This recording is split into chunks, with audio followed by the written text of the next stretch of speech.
Assalamualaikum warahmatullahi wabarakatuh. Apa kabar anak-anak? Pada pertemuan kali ini kita akan membahas mengenai mata pelajaran administrasi umum, yaitu mengenai KD 3.8 dan 4.8, yaitu menerapkan penggunaan peralatan kantor dalam kegiatan administrasi dan menggunakan peralatan kantor dalam kegiatan administrasi. Peralatan kantor dalam kegiatan administrasi. Jadi semua pekerja apapun profesinya itu pasti membutuhkan fasilitas kerja, termasuk alat kerja agar para pekerja tersebut bisa bekerja dengan efektif. Jadi peralatan kerja ini tidak hanya dibutuhkan oleh para karyawan yang bekerja di lapangan, akan tetapi juga oleh para karyawan yang bekerja di kantor. Para pekerja kantoran biasanya membutuhkan peralatan kantor yang bisa mendukung tugas mereka di kantor. Banyak hal yang dibutuhkan oleh seorang pekerja kantoran untuk menyelesaikan semua tugas, hingga berbagai peralatan seperti brankas, rak kabinet, dan sebagainya.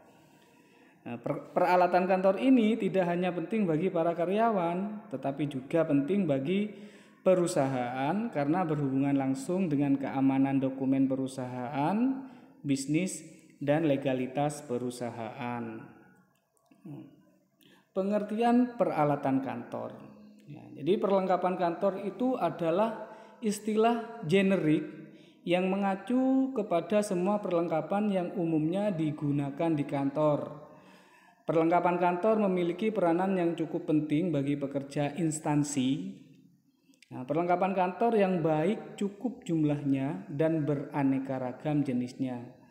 Perlengkapan kantor itu meliputi barang-barang kecil yang digunakan sehari-hari seperti penjepit kertas, kemudian staples, kemudian pelubang kertas atau perforator, bolpen dan kertas, serta juga mencakup peralatan mahal seperti komputer, printer, mesin fotokopi, dan lain-lain. Kegunaan perlengkapan kantor. Jadi banyak kegunaannya dengan adanya peralatan kantor itu. Yang pertama, untuk mendukung aktivitas pekerjaan kantor. Yang kedua, mempermudah dan mempercepat proses pelaksanaan kegiatan kantor. Yang ketiga, memperoleh hasil yang lebih maksimal, baik dan memuaskan. Yang keempat adalah sebagai aset kantor dan perlengkapan kantor. Itu adalah beberapa poin kegunaan adanya perlengkapan kantor yang intinya tujuannya menunjang kegiatan yang ada di dalam kantor, terutama kegiatan administrasi.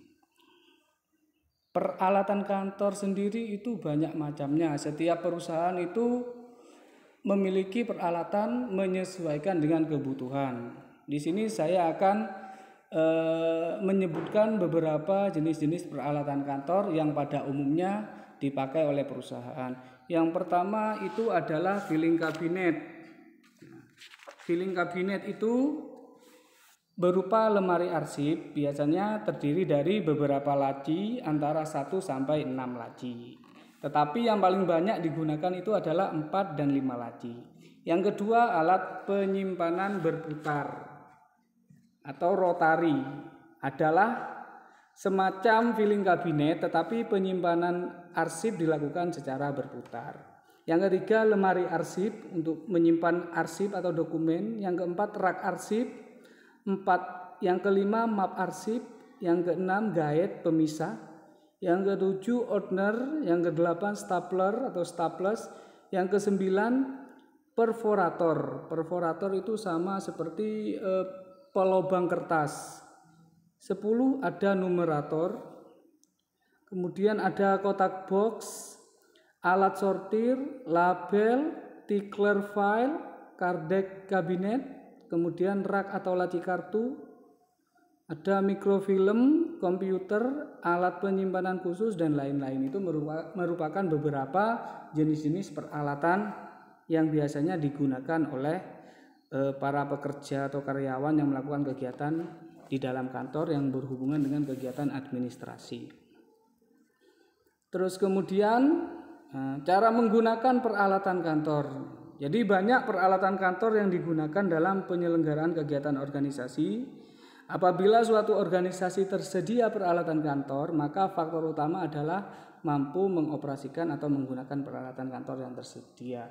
Jadi dengan adanya peralatan kantor yang difasilitasi oleh perusahaan, maka kita harus bisa mengoperasikan. Jadi di sini saya akan menguraikan penggunaan beberapa peralatan kantor. Yang pertama itu adalah telepon. Telepon itu merupakan salah satu peralatan yang dipakai kantor dalam melaksanakan kegiatannya. Telepon sendiri memiliki pengertian yaitu alat yang digunakan untuk penyampaian informasi dari satu pihak ke pihak lainnya dari jarak jauh, baik dalam lingkungan sendiri atau di luar kantor. Ya, di sini saya sampaikan ya tata cara berkomunikasi melalui telepon. Yang pertama, ketika kita menggunakan telepon sebagai alat, yang harus kita siapkan adalah alat tulis dan kertas kosong yang fungsinya nanti untuk mencatat pesan penting yang kita terima dari para penelpon atau orang yang menelpon. Yang kedua, kita harus terbiasa memegang gagang pesawat telepon itu dengan tangan kiri, karena tangan kanan itu biasanya dipakai untuk menulis catatan apa yang sekiranya bisa dicatat, terutama pesan-pesan yang penting. Setelah itu kita diharuskan untuk mendekatkan dengan telinga dan mulut. Jadi teleponnya itu harus dekat dengan telinga dan mulut. Ketika kita mendengar pembicaraan dari penelepon, itu suaranya bisa jelas. Terus yang ketiga, usahakan suara napas kita teratur dengan baik. Yang keempat, hindari kata halo saat membuka percakapan. Kenapa kok harus menghindari kata halo? Karena kalau kata halo ini kesannya santai. Karena kalau kegiatan di dalam kantor itu biasanya sifatnya formal. Jadi kalimat pembukanya bisa mengucapkan selamat pagi, selamat sore, selamat siang, dan lain sebagainya. Jadi kita harus menghindari kata halo. Yang kelima, simaklah pembicaraan penelepon dengan baik. Jadi kita harus menjadi pendengar yang baik. Jadi harus kita dengarkan ketika si penelepon itu menyampaikan pesan kepada kita. Yang keenam, tanggapi dengan cepat maksud dan pembicaraan penelepon. Yang ketujuh, berbicaralah dengan tempo suara sedang. 8. Jika Anda menelepon, pastikan terlebih dahulu siapa yang Anda telepon atau siapa yang kita telepon. 9. Sebagai penutup percakapan, sampaikan terima kasih dan salam penutup. Itu adalah beberapa cara ketika kita melakukan komunikasi melalui telepon. Yang kedua, mesin penggandaan. Mesin penggandaan itu salah satunya itu adalah mesin fotokopi. Fotokopi itu merupakan mesin cetak yang mempunyai kemampuan yang sangat menakjubkan, sebab dalam mesin fotokopi terdapat sistem zoom, sistem reduction, sistem full size, dan sistem document feeder. Nah, bagaimana cara mengoperasikan mesin fotokopi?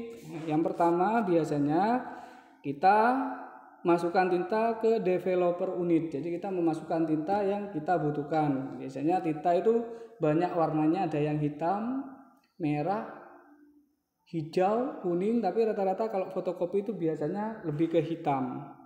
Yang kedua, setelah kita siapkan tintanya, masukkan tinta, lalu kita tekan tombol on atau off dengan posisi on. Itu untuk menghidupkan. Setelah itu master diletakkan pada kaca, lalu tutupkan cover di atasnya. Biasanya masternya itu berupa alat yang mau difotokopi atau alat yang mau digandakan. Kita taruh di kaca, kemudian kita tutup dengan penutupnya atau cover di atasnya. Yang keempat, tekan tombol nominal jumlah yang dikehendaki. Itu jumlah yang mau digandakan. Misalkan mau menggandakan 5, berarti kita harus menekan tombol 5 kali. Setelah itu yang terakhir, hitung jumlah kertas yang dikopi. Jadi kita pastikan lagi ya, master yang kita cetak berapa, terus kemudian kita hitung lagi agar tidak terjadi kesalahan. Terus kemudian alat berikutnya yaitu alat bantu presentasi. Yang sering kita pakai itu adalah LCD atau proyektor. Bagaimana cara mengoperasikan LCD proyektor? Yang pertama, letakkan LCD pada tempatnya yang sesuai. Terus kemudian kita buka tutup lensa LCD-nya. Terus kemudian atur fokus LCD. Setelah itu tekan tombol power pada remote control. Nyalakan komputer untuk disambungkan ke LCD. Kemudian jika sudah selesai bisa dimatikan. Itu adalah beberapa cara menggunakan peralatan yang ada di kantor. Mungkin untuk pertemuan kali ini saya cukupkan, kurang lebihnya mohon maaf. Wassalamualaikum warahmatullahi wabarakatuh.